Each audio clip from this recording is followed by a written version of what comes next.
this is Jackie Williams, and tonight I want to talk to you a little bit about using your Stampin' Blends. So before we start actually coloring, I first want to talk about what inks you can use. Now, the Stampin' Blends are alcohol-based markers. Therefore, the image that we stamp that we want to color in needs to be stamped with a water-based ink pad. So we have the Memento Tuxedo Black, which is a great, easy to clean water-based ink, or you could use any of our water-based classic colors. So any of those 50 colors you could use to stamp for the outline. The second thing is which stamps to use. Basically, you need a stamp set that has open images or images that have some white area where you can color, such as this one, the Beautiful Moments, which I'm going to use today, which is a very special one to me. Now, the first thing I want to talk about is how to actually blend your colors. But first, let's stamp our image. So I'm going to use the Memento Black for this, and I'm going to use the Beautiful Moments stamp set. And I'm going to stamp up the young girl and the older girl. And I'm using my Stamparatus for a reason, which I will show you later. Then I've cut a little mask just out of copy paper that I'm going to lay over the top of these girls, because I'm going to stamp the mountain range with the other arm of my Stamparatus. This is actually Rangitoto, a special mountain or volcano island here in Auckland, New Zealand. And then I'm going to turn over my plate here, and I've got the birds on this side, and I'm going to stamp those down too. So I've created my whole scene there. I'm going to put these plates aside just so they're not in the way while we color. All right, so first I'm going to color the young girl's dress, and I'm going to color her with, I think I'll use Pale Papaya, and I might just use a little bit of Pumpkin Pie. So you can see that they're all these nice yellowy orange colors. And now on your Stampin' Blends, you've got two ends. You've got the thick end or the brush end that's a little softer, and then you have the thin end, which is a bullet tip. I prefer to color with that more firm end, and I'm just going to color in using the light Pumpkin Pie just around her dress here. This is just one way that I do it. You can do it a different way if you prefer. And then next I'm going to take that dark Pale Papaya and just color in a little bit from the edge further into her dress, and then I'll take the light Pale Papaya. Now I think you can see kind of some harsh lines still, but we don't want that. We want it to blend. That's the beauty of these markers. But if you take your light marker and just keep going over it, after a few passes you'll see that those colors will actually blend, and you won't see those lines anymore unless you want the lines. But generally we don't. And there you go. Then you have a beautifully colored image with lights and darks, but no lines. So here's another example of doing that, where we've got some light areas and some dark areas and some beautifully solid color images. And this is with the Delivering Cheer stamp set. Next, I want to show you how to color with several colors. So in this case, I'm going to use the Daffodil Delight and the Petal Pink. So you'll see that while they are on the same side of the color wheel, they are quite different colors. So I'm going to use the Daffodil Delight again around the edges of the older girl's dress, and then the light Daffodil Delight. And next I will use my Petal Pink. And I'm using the Petal Pink over the whole dress. So I'm getting kind of a pink dress, but with a lot of yellow in it too. Something like that. This technique is particularly beautiful on butterflies or flowers or things like that, where there's a natural gradation of color.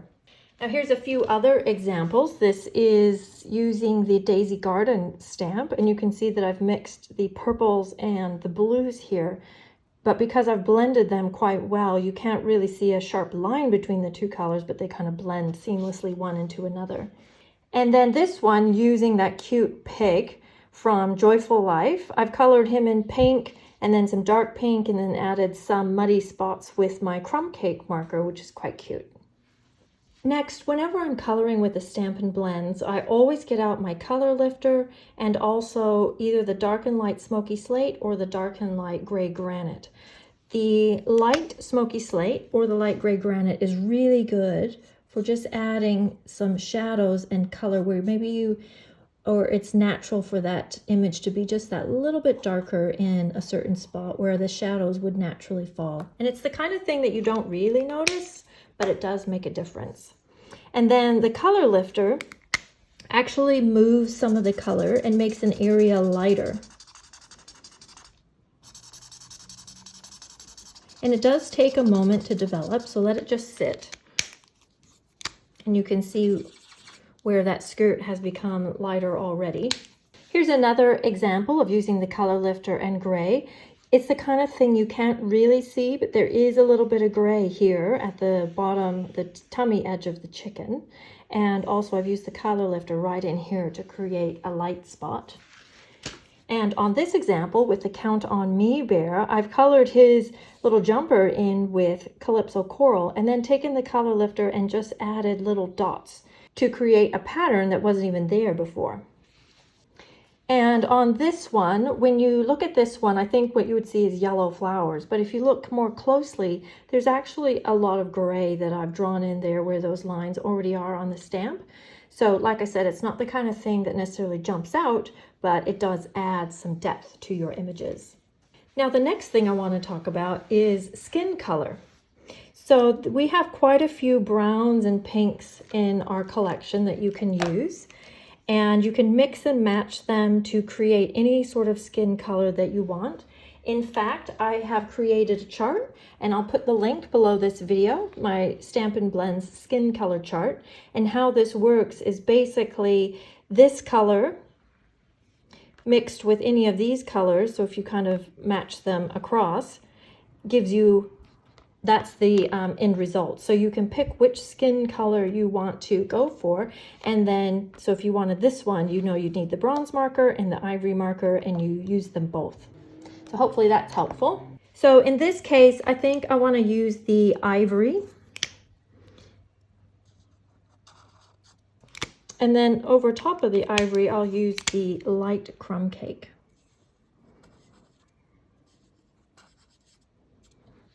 Now, the skin tone chart doesn't have to be just for skin. I use that chart when coloring this little kiwi bird from the Count on Me stamp set. So it's also helpful when you're coloring animals to determine what color you want them to be.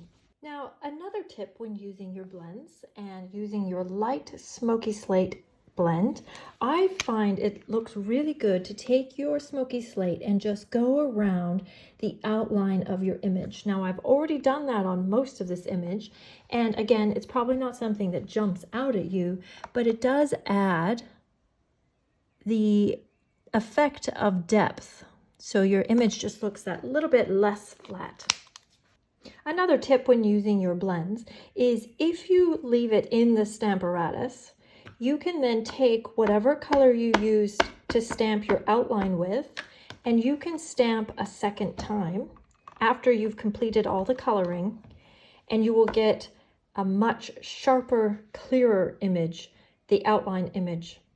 The next tip I want to share with you is using your Stampin' Blends on vellum. So vellum is a translucent paper, and it does have a waxy coating, which means that your water-based inks and markers will not dry on it or will take a very long time to dry. So I've stamped my birds on here with the Stays on Black, which is a permanent marker. It's like a Sharpie marker in an ink pad. And when you're using your blends on the vellum, it actually looks best if you turn it over to the wrong side and then color on the wrong side. And I'll just do a small portion of this, of the birds. And you can virtually scribble. Now I've mixed in a bit of the dark Bermuda Bay and the light and dark Highland Heather on these birds, and I've mixed them all together. And when you turn it over, and I'll put it on white so you can see it better, you get this very subtle shading, but you can see that there's some purple and some blue into those birds. And then of course you finish coloring it up. But that's a nice way that you can color your images in full color with your markers, because your water-based markers won't really work well on vellum. So here's another example of coloring on vellum, and this time I have used the Butterfly Brilliance stamp set, and I have white embossed on vellum and then cut out my butterflies and turned them over and then colored with the Stampin' Blends on the back. So that's an effective look as well. And on this one, I have scribbled my blends on the back of vellum and then splattered it or sprinkled some isopropyl alcohol to make the ink move and create these like white patches and that marbled look. Now, another way that I commonly use my Stampin' Blends is actually to color up my embellishments, particularly the rhinestones and the pearls. When you need something in a particular color and you don't have it, if you're already using your blends to color in your project, you can just use your blends to color in your embellishments, so then they match perfectly. So I'm using the brush tip or the bigger tip to color that in. And you'll probably want to use the dark version of your markers, because it does come out a little more pale than it does on paper. And then you have embellishments in any color that you would like that will match your project. So here's an example of that. I didn't have any Blushing Bride embellishments to match this reindeer, so I just used one of my pink blends and colored in the markers to match. And then this one, same thing. I used the polished pink marker to color in the little heart embellishments that were white so that they would match the rest of the project. So there you are. I hope you've learned a little something about Stampin' Blends, and if I've missed anything or if you have any questions or comments, please leave them below. And thanks so much for joining me, and please subscribe while you're here. I'll see you next time. This is Jackie. Bye-bye.